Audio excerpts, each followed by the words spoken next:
What led you to change the title of the petition? Did you foresee a headwind somewhere? What informed you this late hour to change from banning to regulate?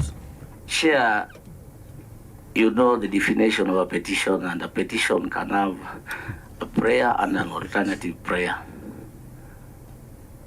We did not per se change our title, but we were being reasonable. Reasonable in the sense that... Now let's get it clear. I think you made it very clear. Reasonable in the sense that the petitioner has received several calls with the followers of TikTok pleading with him not to ban it. The meeting between the president and the CEO of TikTok, the reason that led to you amending the petition? Number one. Number two, are you privy to the contents of the meeting between the president and the CEO of TikTok? Yeah. And another question, among these phone calls that you're saying you have received in regard to the TikTok, have you received any phone call maybe from the president or his people regarding the meeting that they had with the CEO of TikTok that now has led to you amending the petition? Thank you. Honorable Kandia. Thank you, Chair. I think my question also has been raised by my colleague, but mine is from the presentation. I am a worried man because it has more negative than positive, this TikTok. So why should you change from banning this TikTok, and we are not, why did you change from banning and regulating it? And from the presentation, we are almost getting nothing. Number two, in China, TikTok is banned. And the person who is running this TikTok is a Chinese national. So can we, I want to get a clear picture from you people. Otherwise, I will say this is a very dangerous platform for any African country, leave alone these developed countries. I have read, I have seen the comparison in various countries, but you cannot compare Kenya and Germany. Those countries have different ways of controlling those platforms. So thank you, Honorable Kandia.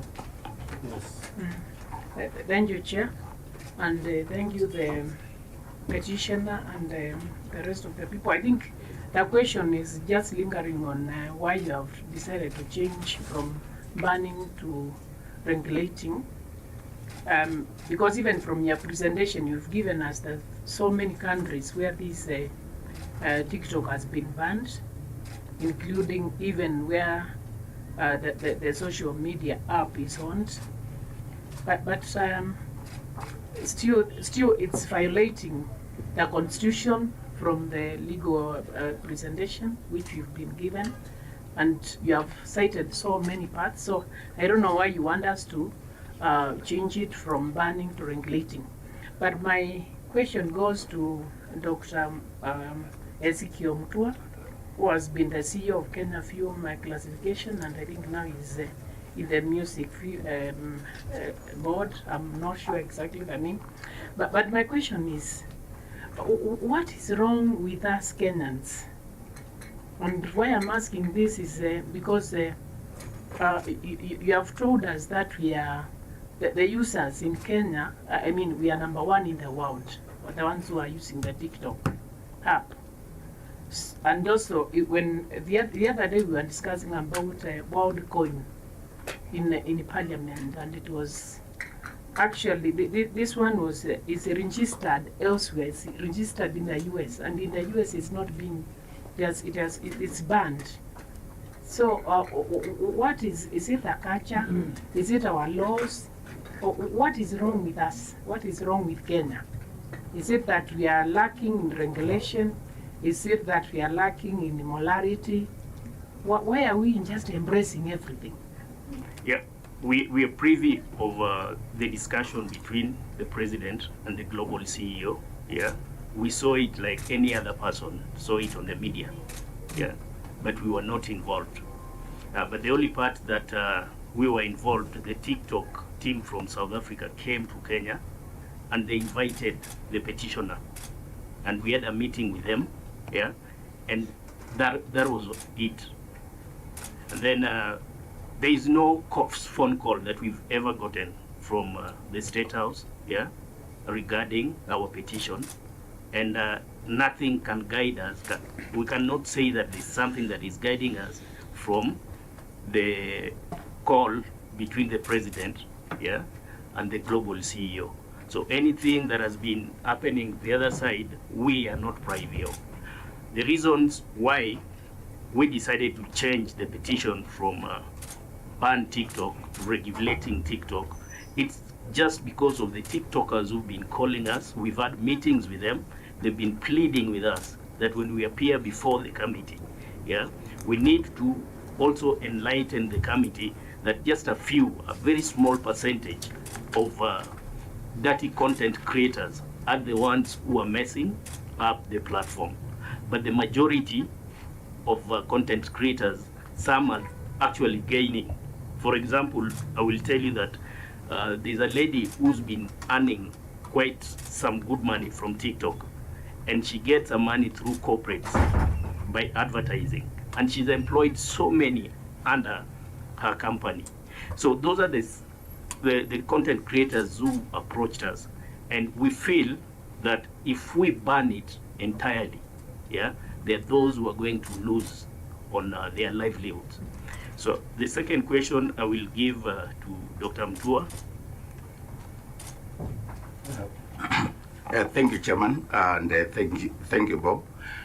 Mr. Chairman, the primary objective of bringing this petition to your committee or to Parliament was to elicit, one, a national conversation, which would inform the way we treat, therefore, the process to come up with a legislative framework for regulation of TikTok.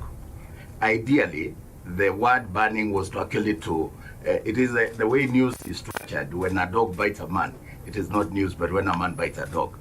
We started from a conversation of raising the highest noise we could so that it can attract the highest office in the land, but more importantly, your committee or Parliament, which is the legislative framework. TikTok reacted very quickly, and within a week, they were here. They sent a team from South Africa, they wrote to Bob and to ourselves, and they invited us for a meeting. We met and held meetings behind closed doors. We were not looking for publicity. And we interrogated them, and they also spoke to us, and we agreed that we walk this journey together. They were also, of course, appealing and trying to explain themselves what measures they can take to ensure that the platform is more safe, and we agreed not to post anything about that meeting. But of course, the following day we saw them in State House, and there were meetings that they had. Mr. Chairman, we read them like anyone else, and nobody has called us to influence us to take a particular direction. However, suffice it to say, Mr. Chairman, that that's part of what we wanted.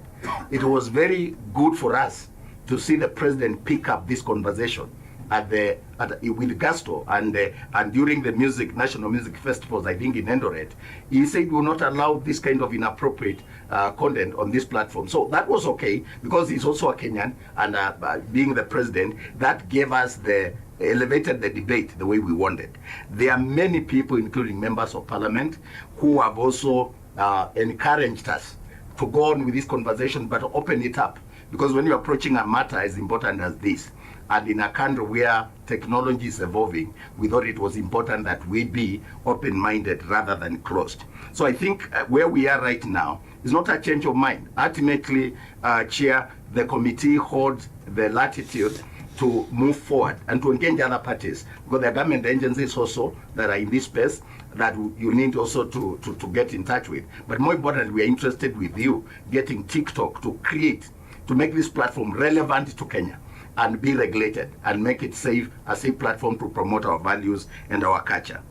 Honorable Edith Nyenze is asking, what is the problem with us as Kenyans? And I think the example you have cited about WorldCoin and the madness that we saw is a good example. I said in my opening remarks, Mr. Chairman, that we are at the verge of losing our country. If we lose our youth, if we create a culture of anything goes, where we are concentrating more on building the hardware but forgetting the software of our moral values, these are the results. Depression, my sister Esther was talking about it, and Praveen, and the dangers of addiction in these platforms.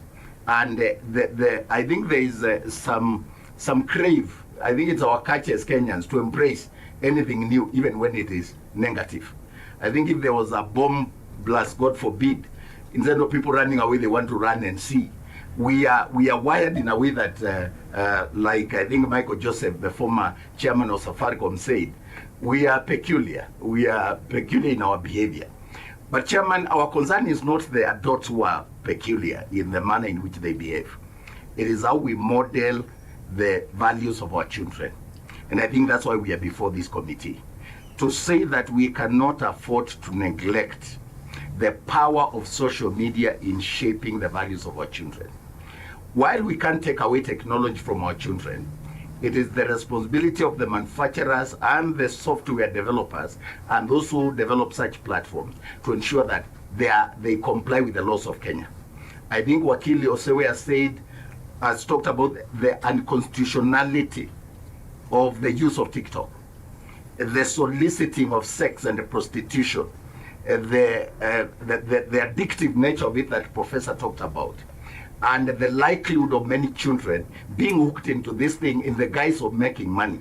A research needs to be done to show exactly how much money are people making out of TikTok compared to the other platforms. But I think to sum it up, Mr. Chairman, Chair, you have the power as a committee to summon TikTok here and to engage with them. There are many benefits we can get from this platform. We can turn around this which was meant for bad, Honorable Kandia, so that we don't ban it, but we make it useful for us as a society. We monetize the content there. We make it a platform for our musicians and content creators to benefit and create jobs, because the future lies in technology. And then aware of the dangers that this poses to our children, create strong regulatory framework that will deter people like the ones we have seen. You can be able to identify them and block them.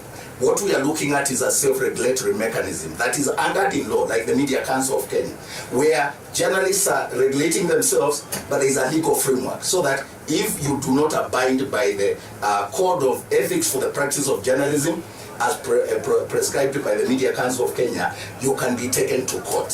So this is what we are looking at, a balance between freedom of expression in its extreme and preservation of our culture and our moral values and protection of children. Thank you, Dr.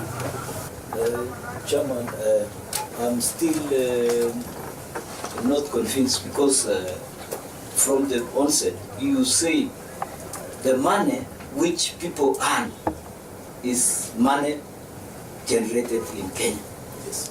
So, by banning TikTok, our people can resort to other ways of making money, rather than concentrating on social media. Because this is a society, the Kenyan society is still very, very, very fragmented. We have very many youth who do not have any job.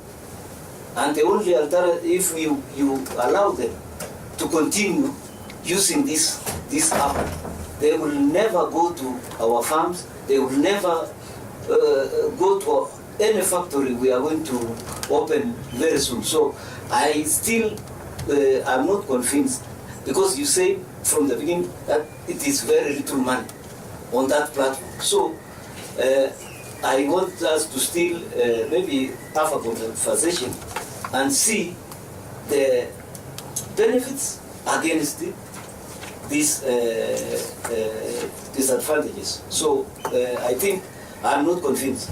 I'm still for banning TikTok in Kenya. Yeah, that sounds like a comment, further comment to your response. Just we're coming to the end of this, but I have one question for you. The whole process, what we are engaging in, should result, the end product should be like end up in some law, some bill or some law. My question to you is that, have you in your engagements come up with any specific recommendations which you will share with us at some stage, which can result in the end product? Because we've talked of lack of regulations and the lack of what. Have you gone that far? Are there any specific proposals you are likely to share with this committee as we move on? Secondly, we are talking TikTok. Is your problem only TikTok, or there are others out there? And if there are others out there, as we look to formulate a... Can you share the mic? Oh, sorry. Yeah, as we... was I off air when I was asking that? Sure. No, so sorry. I must repeat it. Okay. Yeah, I was saying the end product of all this engagement is to come up with some kind of regulatory framework, a bill, an act, or whatever. So I'm asking you, have you considered any specific recommendations to this committee as a way of coming up with a bill or an act? Then the second one I was asking was, right now we are complaining TikTok. Are there others out there? And if is there not enough safeguards in that act that, if you have considered it, are there not enough safeguards in that act which we passed recently, which could take care of some of the issues you brought about? Yeah, I think those are my three concerns. Okay. Chair, I'll pick on the first one. There is something we call the live streaming on TikTok, which a user will be live on TikTok. And this is where the problem is. Because when you're live, you can say anything, your content can be very dirty, and the user, the viewers, will be watching what you are streaming. So what we had come up with, which we also mentioned to the TikTok team that came from South Africa, we told them that on the live streaming, there are some content creators that are known who are always... Maybe, Bwana Petitioner, for the interest of time. Yes. I think the question was, have you come up with any specific... That is where I'm getting it. So the answer should be just yes or... Yes. Yeah. So on the live streaming, we want it to be monitored. And even if at all we need to have an act in Parliament that if you're online and you are live streaming and you use bad content, yeah, to the public. Are you ready to share those proposals? We are ready to share with the committee. Please. Yeah. On the other platforms, we have another worse platform called Telegram. Yeah. What appears in Telegram, if we were to screen them here, you would not even want to watch. So that's another platform when the committee can now just talk about the entire social media, yeah, besides just TikTok alone. On the cyber crime, I would leave that to the lawyer to take us through. Chair,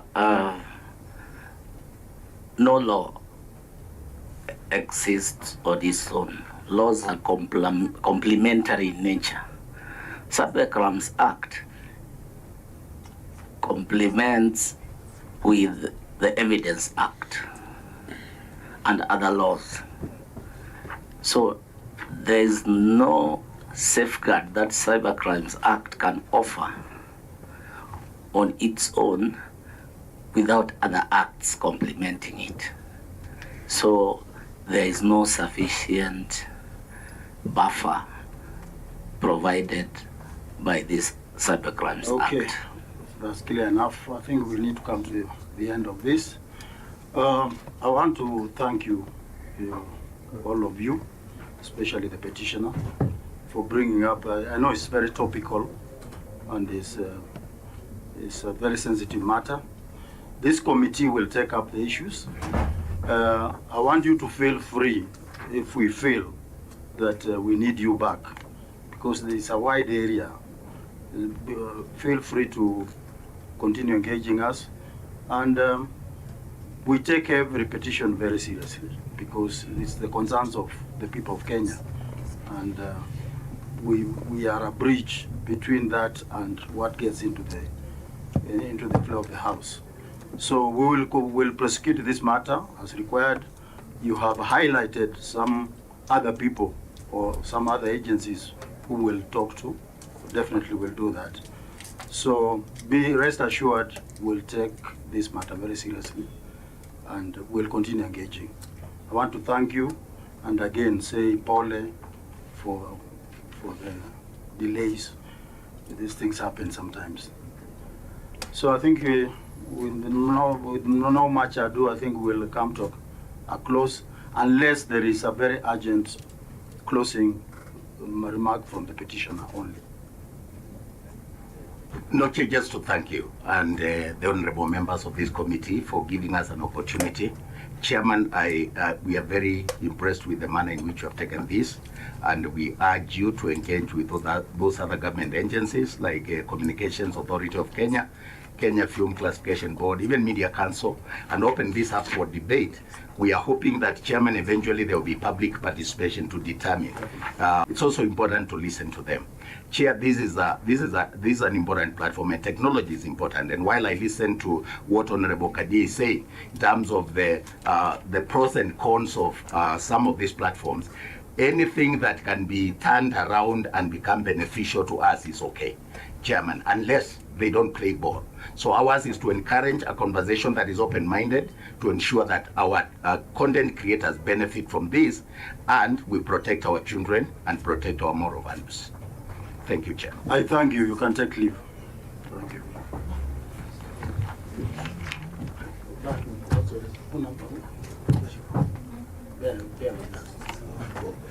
This one.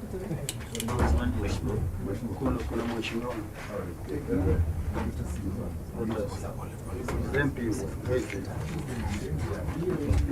Hatuwezi kumwangusha. Amekaa sana.